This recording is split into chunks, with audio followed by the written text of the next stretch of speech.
உறவுகளே, தாய் தந்தையர்களுக்கு செய்கின்ற இன்னொரு மிகப்பெரிய துரோகம் என்ன தெரியுமா? இந்த உலகத்திலே வாழுகிற பொழுது உம்மா வாப்பாவுக்கு மேல அடுத்த மனிதர்களை கொண்டு வந்து வைக்கிறது, உம்மா வாப்பாக்கு மேல நண்பர்களை கொண்டு வந்து வைக்கிறது.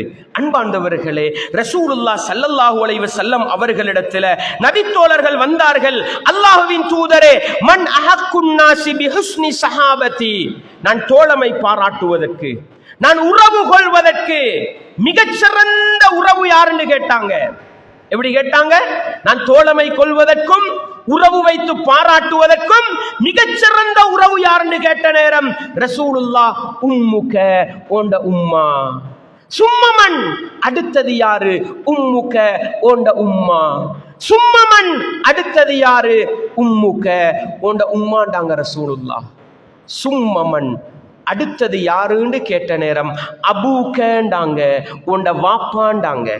அன்பார்ந்தவர்களே, படைத்தவன் ரப்பு அல்லாஹுவை நேசித்து விட்டோம் என்றால், படைப்பினங்களில் அல்லாஹ்வுடைய தூதர் முஹம்மது நபியை நேசித்து விட்டோம் என்றால், அடுத்த கட்ட நேசம், அடுத்த கட்ட பாசம் ஒரு மூமின் யாருக்கு கொடுக்கணும் தெரியுமா? தாய்க்கு கொடுக்கணும். அதுக்கு அடுத்த கட்டமும் தாய்க்கு, அதுக்கு அடுத்த கட்டமும் தாய்க்கு. நாலாவது கட்டத்தில் நேசிக்க வேண்டியது தந்தை சகோதரர்களே. இந்த உலகத்தில் வாழுகிற பொழுது நண்பர்கள்ட பேச்சை கேட்டுக்கொண்டு உம்மா வாப்பாவுக்கு எதிராக நடந்தால், மனைவியின் பேச்சை கேட்டுக்கொண்டு உம்மா வாப்பாவுக்கு எதிராக நடந்தால், அது பெற்றோருக்கு செய்கிற மிகப்பெரிய துரோகம் சகோதரர்களே. மனைவியோட இரக்கமாயிருங்க, மனைவியோட அன்பாக இருங்க, மனைவியோடு பாசமாயிருங்க. அது அல்லாஹ் வலியுறுத்துகிறான். மனைவிக்கு செய்ய வேண்டிய கடமையை செய்யுங்க, அது வேற. ஆனால் மனைவியை நேசிக்கிறோம் என்பதற்காக தாயை எதிர்க்காதீர்கள். மனைவியுடைய பேச்சை கேட்கிறோம் என்பதற்காக தாயை புறக்கணிக்காதீர்கள். மனைவியை வாழ வைக்க வேண்டும் என்பதற்காக பெற்றோரை வீட்டை விட்டு விரட்டாதீர்கள். மிகப்பெரிய அநியாயம். நீங்க மனைவியோட எவ்வளவு இரக்கமாயிருந்தாலும், மனைவிக்கு செய்ய வேண்டிய கடமையை எவ்வளவு அழகாக செய்தாலும், பெற்றோருக்கு துரோகம் இழைத்தால் இந்த மனைவியால உங்களை சுவர்க்கம் கூட்டி கொண்டு போகலான்றதை மறந்துடாதீங்க. மனைவிய மனைவியிடத்துல வைங்க, தாய தாயிடத்துல வைங்க. மனைவிக்கு செய்ய வேண்டிய கடமையை குர்ஆன் ஹதீஸ் தெளிவா சொல்லுது, அதை செய்யுங்க. தாய்க்கு செய்ய வேண்டிய கடமையை குர்ஆன் ஹதீஸ் தெளிவா சொல்லுது, அதை செய்யுங்க. எந்த ஒரு கட்டத்திலையும் தாயையும் மனைவியையும் ஒரு கோட்டில் வச்சு பார்க்காதீங்க. வாப்பாவையும் கணவனையும் ஒரு கோட்டில் வச்சு பார்க்காதீங்க. வாப்பாவுக்கு செய்ய வேண்டிய கடமை வேறு, கணவனுக்கு செய்ய வேண்டிய கடமை வேறு. உம்மாவுக்கு செய்ய வேண்டிய கடமை வேறு, மனைவிக்கு செய்ய வேண்டிய கடமை வேறு. எந்த அளவுக்குண்டா சகோதரர்களே, ஒரு சில குடும்பங்கள்ல நடக்கிற கேவலம் என்ன தெரியுமா? மனைவியோடு சந்தோஷமாக வாழ வேண்டும் என்பதற்காக உம்மாவை ஊட்டோட்டு வெளியே விரட்டுறாங்க. நஊது பில்லாஹ். என்ன செய்யுங்க தெரியுமா? உங்களோட மனைவிக்கு உங்களோட உம்மா ஒத்து போறா இல்லன்னு விளங்கினா, மனைவிக்கு கடமை இல்லையே உங்களோட உம்மாவை தாயா வச்சு நேசிக்கிறதுக்கு?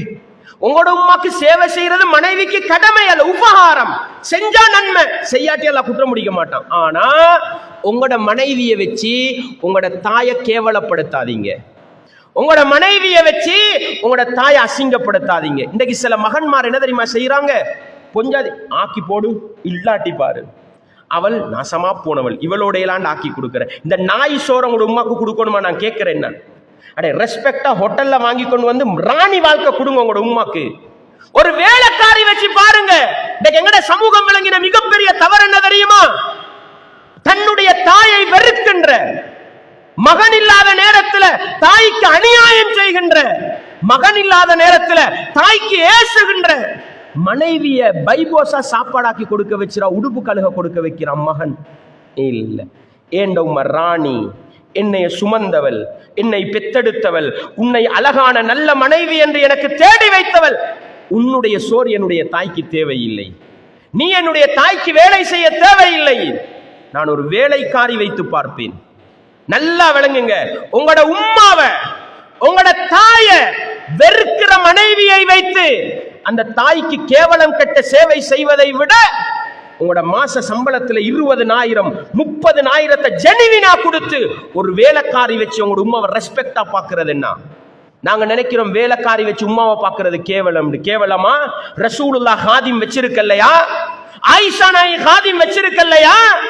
சஹாபாக்கள் காதிங்கள் வச்சிருக்கலையா? எல்லாருக்கும் இருந்தது. ரசூலுல்லாஹ் தெளிவா சொன்னாங்க, அருள் புரியப்பட்ட முஃமின் யார்? விசாலமான வீடு, வசதியான வாகனம், தனக்கென்ற ஒரு சேவகன் இருந்தால் அவன் அருள் பாலிக்கப்பட்டவன் தாங்க ரசூலுல்லாஹ். எனவே ஏண்ட தாய விரும்பாத என்னுடைய மனைவியை வச்சு நான் என் உம்மாக்கு வேலை செய்ய மாட்டேன். நான் சம்பளம் கொடுத்து வேலை செய்ய உம்மாவை ராணியா வைப்பேன். நாட்டு ஜனாதிபதி வேலைக்காரன் வச்சு தானே வாழ்றான். அது ரெஸ்பெக்ட்ன்றதுனால தானே. அப்படி இருக்கும் பொழுது ஏண்ட வாப்பா வயசாலி, என்ன செய்யறோம்? மகன் பார்க்க ரெடி இல்ல, மருமகன் பார்க்கணும்னு கொண்டு போய் மகள்கிட்ட விட்டுட்டு வாரோம். அவன் மருமகன் என்ன புள்ள குட்டியை பெற்றதுக்கு வாழை மரத்தை நாட்டைஞ்சி இந்த கிளட்ட நாம் பார்க்க வேண்டிய அவன் அல்லாஹ்வை பயந்த நல்ல மனிதர்கள் இல்லாம நான் பொதுப்படைய சொல்றேன். வாப்பாவுக்கு ஏசி வாப்பாவுக்கு பதுவா செஞ்சு மருமகன்காரன் வேலை செய்யறான். அன்பார்ந்தவர்களே, சகோதரிகளே, உங்களோட கணவன்மார் உங்களோட வாப்பாவை வெறுக்கிறாங்களா? உங்களோட வாப்பாவை ஏசுறாங்களா? அந்த கணவன்மாரை வச்சு உங்களோட வாப்பாக்கு வேலை வாங்காதீங்க. உங்களுக்கு அல்லாஹ் பொருளாதாரத்தை தந்திருந்தா அந்த பொருளாதாரத்தை கொடுத்து ஒரு ஆம்புளைய வேலைக்கு வச்சு உங்களோட வாப்பாவை ரெஸ்பெக்டா பாருங்க. இதுதான் கண்ணியம். எனவே சுருக்கமாக நானும் நீங்களும் விளங்க வேண்டிய பகுதி என்னண்டா, உம்மா வாப்பாவை ரெஸ்பெக்ட் பண்ணி பழகுங்க. மனைவியிட பேச்ச கேட்டு உம்மா வாப்பாவை கேவலப்படுத்தாதீங்க. உங்களோட உம்மா வாப்பாவை நேசிக்காத மனைவியை வச்சு கேவலம் கெட்ட வேலைய உங்களோட உம்மா வாப்பாக்கு செய்யாதீங்க. ரெஸ்பெக்டா வைங்க உம்மா வாப்பாவை. எனவே அன்பார்ந்தவர்களே, முதல் கட்ட நேசம் உம்மா வாப்பாக்கு. முதல் கட்ட நேசம் மனைவிக்கல்ல, நண்பர்களுக்கல்ல. இன்னைக்கு நாங்க என்ன செய்யறோம்? கொஞ்சம் தலை உயர்ந்த பிறகு 13 வயசாகுது, 15 வயசாகுது, 20 வயசாகுது, நண்பர்களோட பேச்ச கேட்டு உம்மா வாப்பாவை புறக்கணிக்கிறோம். நஊது பில்லாஹ். இது உம்மா வாப்பாவை கொடுமைப்படுத்துவதனா? இன்றைக்கு எத்தனை உம்மா வாப்பமார் கவலைப்படுறாங்க தெரியுமா? நான் என் மகனுக்கு சொல்றதை கேட்கிறான் இல்ல, நண்பர்களோட பேச்ச கேட்கிறான். ஸ்கூல்ல படிச்சு தர டீச்சர் ஆசிரியர் பாப்பா சொல்றாரு, மகனே நீ இப்படி நட.